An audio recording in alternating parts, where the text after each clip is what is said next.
እኛ ማለት ነው እንደዚህ እናንተ ስለተያያችሁ ስለተቃቀፋችሁ አናምናችሁም። ከእውነተኛ ፍቅረኛ ማቾች ከሆናችሁ አንተና ሩቲ እውነት ተለያይታችሁ ከሆነ ሄርሜላን በሚዲያ ያኔ ልክ ሩትዬ ስትስማት እንደነበረው ከንፈሯን ሳማት። በቃ አለቅ።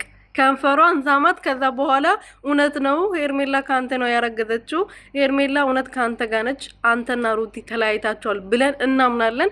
ከዛ በኋላ እኛም በራሳችን ወይም ደግሞ ሩቲም ደግሞ እውነት ነው ይሄ ነገር፣ ሩቲ እውነት ነው ይሄ አብርሽ ተለይቷት እንደዚህ እያረገች ያለችው ብለን እናምናለን ማለት ነው። ከዛ በኋላ ዛሬም ከንፈሯን እያየ አጠገቧ ደርሶ ነው እንግዲህ ሳይስማት ነው አልሳማትም አይደለ?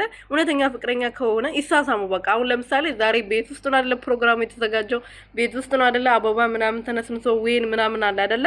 ስለዚህ እውነተኛ ፍቅረኛ ማቾች ከሆኑ እውነት የልጅ እናቱ ከሆነች ማስረገስ ድረስ ከሄደ ይሳማት ነው በቃ። እኔ የኛ ሌላ ምንም አንፈልግም። ይሳማት። ከዛ በኋላ እናምናለን። በቃ አለቀ። ገባችሁ አይደለ? ሰላም ሰላም ቤተሰብ እንዴት ናችሁ? ደህና ናችሁ? ሁሉ አማን፣ ሁሉ ሰላም፣ ሁሉ ፌክ። እኔ በጣም ደህና ነኝ የኔ ውዶች። ለዚህ ቤት አዲስ የሆናችሁ ሰብስክራይብ፣ ሼር፣ ላይክ እያረጋችሁ ቤተሰብ እንድትሆኑ በትህትና እየጠየኩኝ እንኳን አደረሳችሁ ኢድ ሙባረክ ብያለሁ። በዚያው አጋጣሚ መልካም በዓል ይሆንላችሁ ለሁላችሁም፣ ለሙስሊም ተከታዮች በሙሉ ማለት ነው። ለክርስቲያኖች ደግሞ መልካም የስራ ጊዜ ይሆናላችሁ። ለመዳም ቅመሞች በተለይ መልካም ስራ ጊዜ ይሆንላችሁ የምር ማለት ነውና ይሆንላችሁ ላለው ሄርሜላና አብርሃም በአዲስ ነገር መጥቷል። ፎቶ ዛሬ የሚገርም ነገር አለ።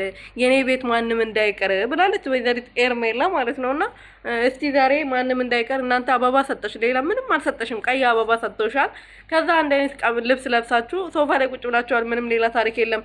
እኛ ደግሞ አንመጣም። ምን ለማን ነው የማይቀረው? እዛ ስራ ፈቶች ያንቺ አይነቶች ይምጡልሽ። እኛ ግን አንመጣም።